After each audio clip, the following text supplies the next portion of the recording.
First of all, sir, you're Dalvius Williams. And Mr. Williams is here with Mr. Rojas. Mr. Smith is here on behalf of the state.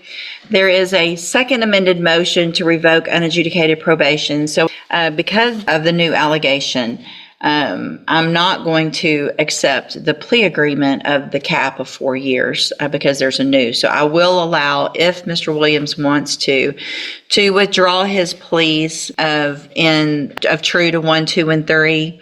I can go through those again and get pleas today on those, and then we can go forward with what we have today. It's my understanding, Mr. Smith, for today, you have witnesses with regard to proving up count 4 only. Is that correct? That's correct.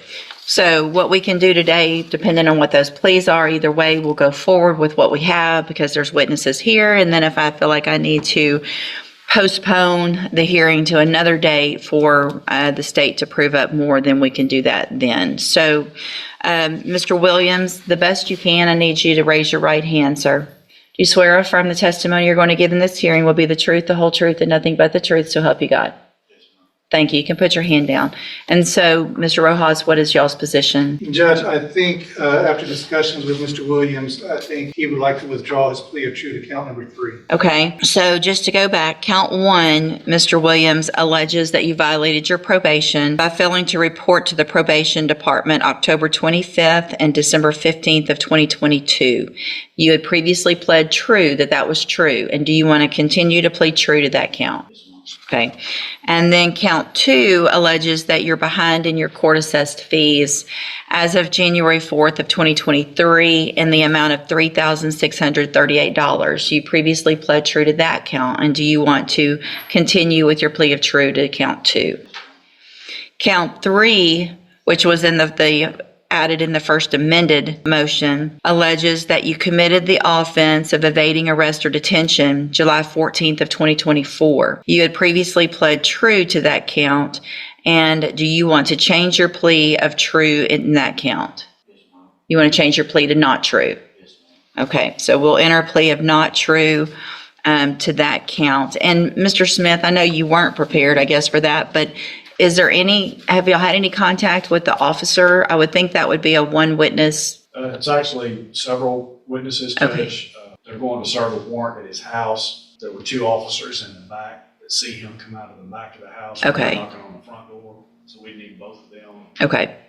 Okay. All right. So we'll see where we get today then. Mr. Williams is on probation for possession of a controlled substance, which was a 3rd-degree felony, correct? No. That's been, it was as well. I've got the indictment pulled up from the injury to a child. That's a 3rd-degree felony. But that possession of a controlled substance is a 3rd degree as well. So the range of punishment is between 2 years and 10 years. And Mr. Williams, I also want to make sure you understand that if we go forward with this motion and I do end up revoking your probation, then later if the state does prove, so we have the injury to a child, that new case, if you're found guilty in that new case, then the punishment could be stacked. Do you understand? Okay. Mr. Rojas, you've gone over all of that with him, correct? And it's also my understanding that y'all had, even in the back, Mr. Williams' mom in the back to go through everything, what his options were and all of that this morning. Is that correct as well? Correct. Okay. What if any offers? I want to make sure Mr. Williams on the record rejects anything that's been offered. We had offered 4 years in this case, Judge. He is rejecting that offer. Did that include an offer in the injury to a child? Actually, I offered 4 years in both cases to run concurrently. Okay. If he went today. Okay. He said no. And I told him that if he didn't do that, if we go to trial on the new one, I would move to stack that case on whatever he gets in this case, and the 4 is off the table on this case. Okay. I apologize, Judge, and I didn't hear what the last part. Did Mr. Smith talk about the 4-year offer for today to the possession of a controlled substance? And if he were to be tried in the future, if he were to be convicted for the injury to a child, that case would be stacked? Did you say that? He would request it, and it's up to me. So anytime the state asks for a case to be stacked, it's up to the court to do that. So it's not up to a jury. If you go to a jury trial on that injury to a child, what would happen? Let's say you go forward today, we have this hearing, If I revoke your probation and give you any time in prison, then the next step would be to set that injury to a child for a trial. And then if you're found guilty in that case by a jury, then what the state is saying is that they would ask me then to stack that, whatever sentence you might get, if you get a sentence, on top of what happens today in the motion to revoke probation. Do you understand? Okay.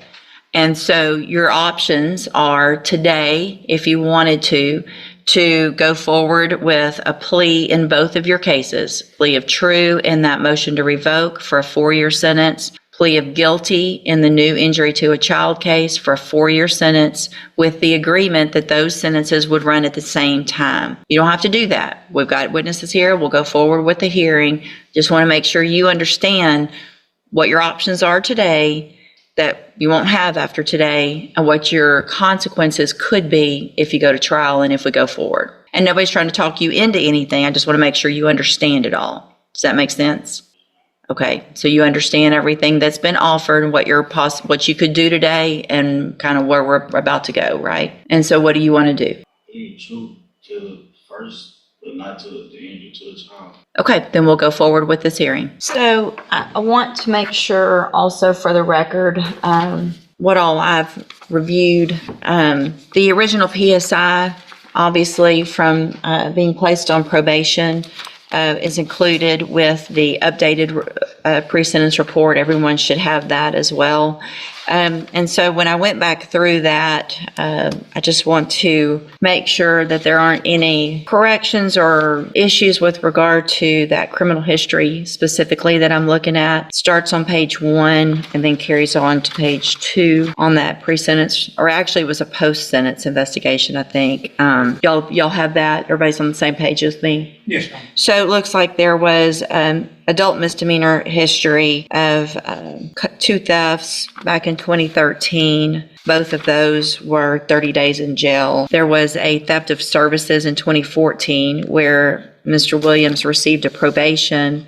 That probation was revoked in 2016. That's in Rusk County. Possession of marijuana in 2014, Nacogdoches, 3 months in jail. A resisting arrest or search, March of 2015, where there was a probation given that was revoked in 2018. There was then a 2015 failure to appear bail jumping case in Nacogdoches, 2016 burglary of a vehicle, 30 days jail, and then 2019 a resisting arrest again and an evading arrest also in 2019, both with 180 days in jail. Then the felony criminal history I show is a criminally negligent homicide from 2017 where a probation was given in 2018. That probation was revoked in 2020.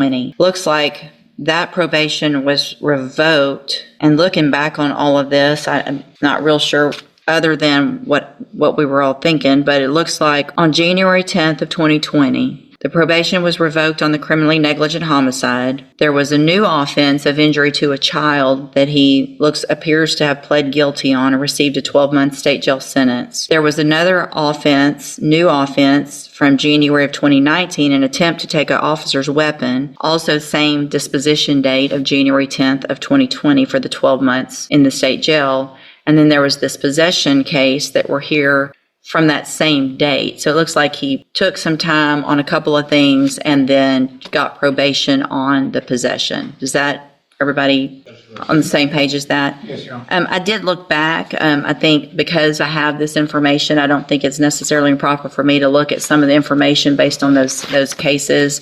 I do have a question specifically with regard to the injury to a child from 2020 that he pled guilty on. What is the relationship with, that was the victim in that offense? It's a stepson, Your Honor. So Ms. Broussard has other children that are not from Mr. Williams? At least one, Your Honor, yes. So when we went back through, Mr. Williams entered pleas of true to counts 1 and 2. So I am going to find, based on those pleas, counts 1 and 2 true. Count 3 entered a plea of not true, as well as on count 4. I am going to find, based on the evidence presented today with regard to count 4, that there is sufficient evidence to find count 4 true. And at this time, I am going to find count 4 true. I understand everyone's position. I think with regard to, there'd be different evidence, I would think, and probably more potentially at a trial. I'm not required to look at all that. And obviously the level of the burden is different. So count 4 is true. Mr. Rojas, you may proceed with argument. Judge, when we did the initial plea, we got the updated PSI report, and they were recommending that if probation were to be granted of ISF. Obviously, that can't happen with a new charge pending. He does have this new injury to a child that after speaking with the family, I don't think he's going to be able to bond out even if you were to keep him on probation. If the court is inclined to keep him on probation without ISF, we ask you to do that. If that's not going to be possible, Judge, we ask the court to consider something in the range for the possession case, 2 to 4 years. All right.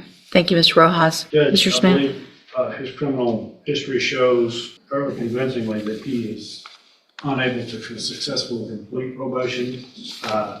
Speaking of probation officer, I don't believe it's their desire to keep him on probation with this type of charge pending, especially in light of the fact that he's already been convicted of injury to a child within the last few years. That tends to me to show more than just a pattern, it's a habit. The fact that he doesn't respect authority is shown by the jail incident reports. I feel like he needs to be revoked in this particular case, and we're asking for no less than 5 years, somewhere between 5 and 10 years as punishment in this particular possession. Thank you. And also, just for the record, everybody has those jail incident reports. Those were provided. I've reviewed those as well. Mr. Barksdale's here. Mr. Barksdale, do you, the probation officer, do you have anything to add at this point with regard to your position? No, ma'am, I concur with the district attorney. Okay. Thank you, sir. Mr. Rojas, I would give you an opportunity if you want to. We can ask Mr. Barksdale to come if you have any questions of him. No, Judge. Okay. And Mr. Williams, you're 30 years old? You just turned 31.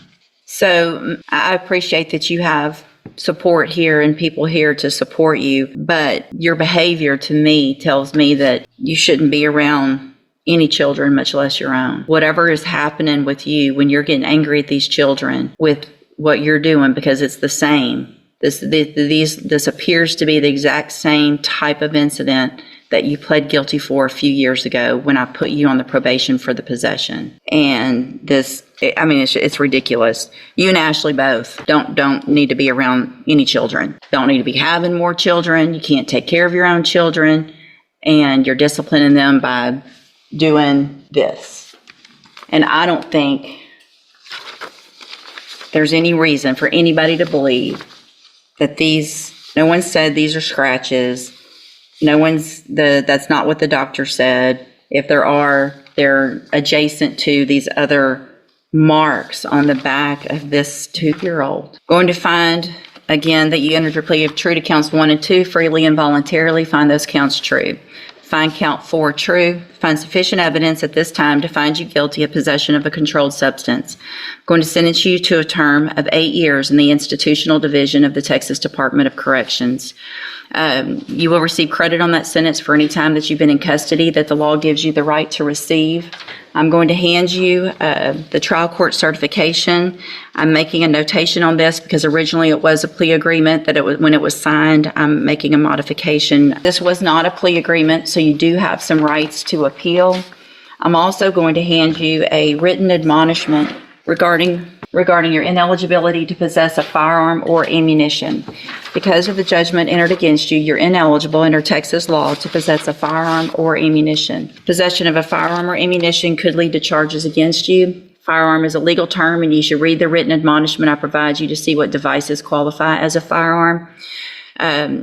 If you have questions about the laws that make you ineligible to possess a firearm or ammunition, or about how long that lasts, you can talk to Mr. Rojas.